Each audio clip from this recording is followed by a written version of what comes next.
blanc et rouge, alors que l'Inter, c'est toujours pas de maillot bleu et noir. Stéphane, comment ça se fait? Ah écoute, est-ce qu'ils sont venus que avec un seul maillot Mathéo, ça je pourrais pas te confirmer. Effectivement, avec le maillot away, comme on dit maintenant dans le football moderne, deuxième maillot. D'ailleurs, ça va être difficile de les distinguer parce que les deux équipes ont du blanc sur leur maillot. Donc voilà, on va suivre cette belle affiche entre Monaco et l'Inter. Je vais vous raconter ce match. Donc là, on est dans le groupe. Alors, il faut juste que je retrouve mes petites fiches. Le groupe U, avec tout de suite une première opportunité pour Monaco qui peut essayer d'ouvrir le score dès les premières secondes. Mais c'est bien repoussé par le gardien de Monaco. Avec Matteo Go. On se passe la parole et les fiches. Voilà, donc je vous disais le groupe U qui contient aussi l'Atalanta, Chelsea, Lausanne et Lugano. Alors qu'on va suivre encore cette action avec l'Inter avec une bonne possibilité. Ouverture du score interiste. Alors qui était-ce là-bas avec le numéro 9 si je ne me trompe pas. Mattia Mosconi qui ouvre le score pour les Nerazzurri. 1-0 donc pour l'Inter dans ce match contre les Monégasques. Alors là tout de suite une deuxième possibilité, mais l'auteur du 1-0 qui est retenu par le maillot. Et on va repartir avec un coup franc pour les interistes.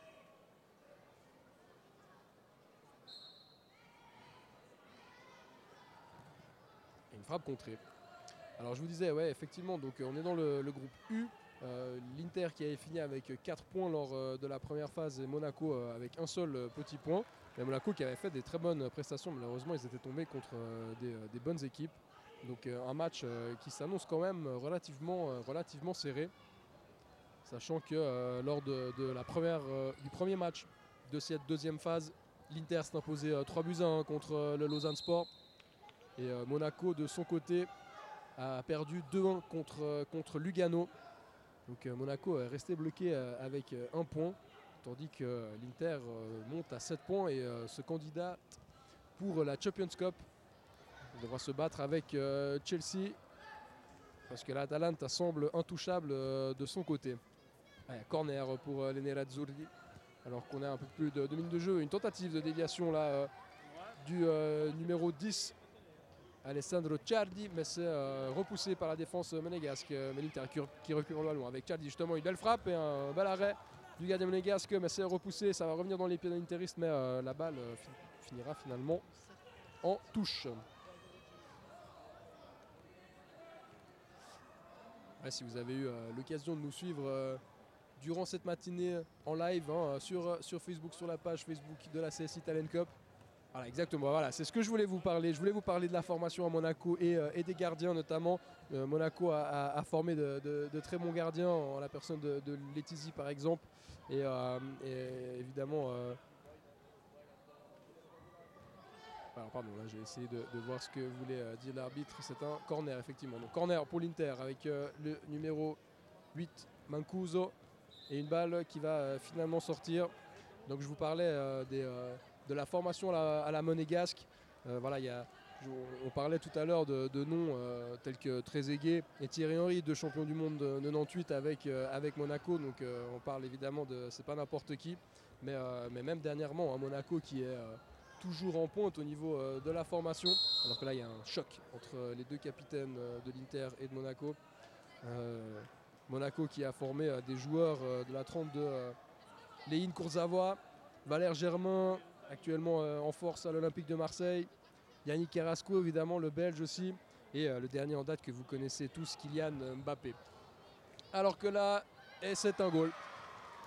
2-0 pour l'Inter avec un but un petit peu chanceux qui a rebondi sur un défenseur monégasque et qui a permis aux Milanais de prendre 2 longueurs d'avance contre Monaco. Et Monaco qui va essayer de repartir sur le côté gauche. Une passe qui est contrée par un défenseur de l'Inter. Et le capitaine de Monaco avec son gardien, Brian Douras, qui va pouvoir engager à nouveau pour les siens à la main. Et une touche.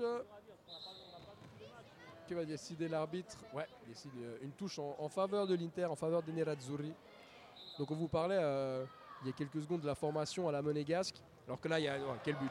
Magnifique frappe de nouveau du numéro 9 de l'Inter, Mattia Mosconi. Et c'est déjà son deuxième but lors de ce match. 3-0 alors qu'il reste encore plus de 7 minutes à jouer. 3-0 pour l'Inter. L'issue de ce match ne fait pas forcément de doute à l'heure actuelle. L'Inter qui est venu tout de suite agresser dans le bon sens du terme, évidemment, les monégasques. Et qui mène déjà par 3 buts d'écart alors qu'on n'avait pas dépassé encore la première moitié de ce match. Belle prestation de l'Inter. Oula, une tentative de dribble de Mosconi et une faute probablement, oui, effectivement. Donc je vous disais, ouais, la formation à la monégasque et l'Inter, c'est pareil aussi, mais au niveau italien, l'Inter, paradoxalement, qui est un des tout meilleurs centres de formation en Italie, qui fournit vraiment une flopée de joueurs pour toutes les équipes d'ailleurs de Serie A. Mais paradoxalement, effectivement, très peu de joueurs entre eux de cette formation finissent par jouer avec la première équipe. On peut penser récemment à Davide Santon, par exemple, qui avait été formé à l'Inter, qui avait commencé à jouer avec la première, en même temps plus ou moins que Balotelli d'ailleurs, mais Santon qui avait dû s'exiler du côté de Newcastle en Angleterre pour trouver un peu de temps de jeu. Donc voilà, c'est vrai que les jeunes interistes sont souvent vendus à l'étranger. Alors que là, très bel arrêt du gardien interiste, Bambara au pied. Superbe intervention du gardien de l'Inter. Je vous disais justement de ces jeunes joueurs de l'Inter et une statistique assez intéressante dévoilée par le Corriere dello Sport, le journal italien, que l'Inter a vendu ces 10 dernières années. Les joueurs du cru en fait ont rapporté au club plus de 162 millions d'euros.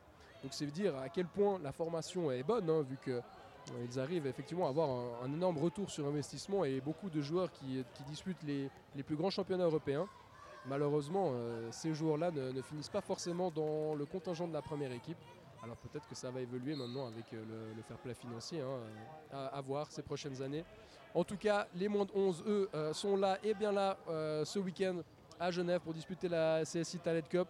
Ils ont vraiment à cœur, là on voit, ils veulent chercher cette victoire pour pouvoir disputer la Champions Cup qui se déroulera demain et qui, on le rappelle, verra aux prises les 2 premiers de chacun des 4 groupes disputés dans cette deuxième phase, avec une balle là qui va sortir malheureusement pour l'Inter, le numéro 7, Jamal Idrissou, ne parvient pas à retenir ce ballon dans les limites de la surface du terrain, avec un contrôle tenté par le numéro 7, Nolan Dumoulin. Mais la balle était difficile par son gardien qui a tenté de lui mettre une longue balle aérienne, et impossible de contrôler pour le jeune monégasque, avec l'Inter qui repart. Bambara à nouveau, Idrissou pardon, Bambara c'est le gardien. Idrissou qui a tenté de jouer en appui, sans succès, et Monaco qui essaie de repartir. Allez, ce serait bien que pour les monégasques de sauver l'honneur aïe, alors que là, ouais, une faute concédée par l'Inter sur le numéro 8 monégasque, Tommaso Lanza. Et un ballon capté, encore une fois par Bambara, qui se profile comme un des tout meilleurs gardiens de cette CSI Talent Cup, de cette 7e édition. On avait vu aussi au début le gardien notamment de Manchester City faire de très beaux arrêts durant la première phase avant de prendre 7 goals contre l'Atalanta. Et là, un 4e but pour l'Inter, inscrit par le numéro 7, Jamal Idrissou. 4-0 pour l'Inter alors qu'il reste 3 minutes et 30 secondes exactement à jouer. Un but magnifique là du grand attaquant interiste avec son pied droit. Et Monaco qui va tenter de repartir avec une passe dans l'axe pour le numéro 5, Kucha. Et on repart avec le capitaine derrière. Là c'est bien joué, une tentative peut-être du numéro 10 monégasque, une frappe du gauche et c'est à nouveau arrêté par Bambara. Un véritable mur dans les cages interistes durant ce match. Allez, un peu moins de 3 minutes encore au compteur. Le numéro 5, Kucha de Monaco, qui demande à ses coéquipiers de bouger pour lui apporter quelques solutions. Avec le capitaine Maxime Bertin, possession du ballon, tente un crochet. Voilà, et une faute sifflée de la part de l'autre capitaine, celui des interistes, Lamine Ballot, qui va se replacer là-bas dans la surface et une tentative directe de l'ASM. Malheureusement pour eux, ce ballon finira à quelques mètres à côté des cages interistes. Et l'Inter qui repart. Voilà, on essaie de poser le ballon avec le latéral droit. Très bon crochet là, du numéro 3, Diego Rozzi. Et le ballon est sorti en touche si je ne me trompe pas. Ouais, effectivement, ça va repartir avec Kucha qui joue pour son gardien. Duran. De nouveau, retour à Kucha qui essaie de partir sur la droite avec le numéro 7 qui revient derrière. Dumoulin, c'est bien joué ça. Et de nouveau, un ballon pour Kucha qui tente là-bas de retrouver son coéquipier, le numéro 10, Sprenger, c'est bien joué. Va-t-il pouvoir se mettre en position de frappe? Et non, malheureusement pour lui, le ballon n'arrivera pas à un de ses coéquipiers, mais c'est au contraire l'Inter qui peut repartir avec une contre-attaque monstre là avec le numéro 7. Ah, quel but! Quel but de Jamal Idrissou! Un but. Il est parti de sa propre surface de réparation, hein, le grand milieu de terrain interiste. Il a traversé tout le terrain, éliminé 3 joueurs et une conclusion limpide du pied gauche qui permet à l'Inter de Milan d'inscrire son 5e but dans ce match. 5-0 pour l'Inter. Une manita, hein, comme on dit dans le jargon. Et Monaco, encore une fois, hein, c'était le cas déjà ce matin. Monaco qui produit à chaque fois des prestations assez intéressantes, assez... au niveau du techniquement, pardon, ça joue bien. Il y a quand même une recherche de jouer au sol. On va bien avec ce plan-là, hein, offert par regframe.ch. Malheureusement, ils sont peut-être un petit peu courts au niveau physique, surtout comparé à des équipes comme l'Inter où on voit qu'il y a non seulement des bons gabarits, mais aussi une présence physique qui est assez imposante du côté milanais. Alors qu'il reste un petit peu plus de 30 secondes à jouer. Peut-être une dernière occasion pour Monaco pour réduire le score. Mais c'est bien intercepté par Ballo, le capitaine interiste, qui va obtenir la faute. Il reste debout. Oui, il obtient la faute finalement. Qui va se charger de botter Riccardo Crotti, qui se trouve de nouveau avec le ballon. Il joue avec le numéro 7, Idrissou. Idrissou, ce capitaine Ballo. Rodzi, ça tourne bien là du côté interiste. On sait qu'il reste 15 secondes. On ne veut pas prendre de but. Chaque but est important, hein, dans cette phase où le goal average fait la différence en cas d'égalité entre plusieurs équipes. Allez, 5 secondes encore à jouer. On va probablement en rester là entre ces deux équipes. Avec une victoire, c'est fait. Une victoire 5-0 de l'Inter. Sous le regard de ses supporters, vous voyez à l'écran, hein, ils ont amené une petite bâche avec Inter Club inscrit dessus. L'Inter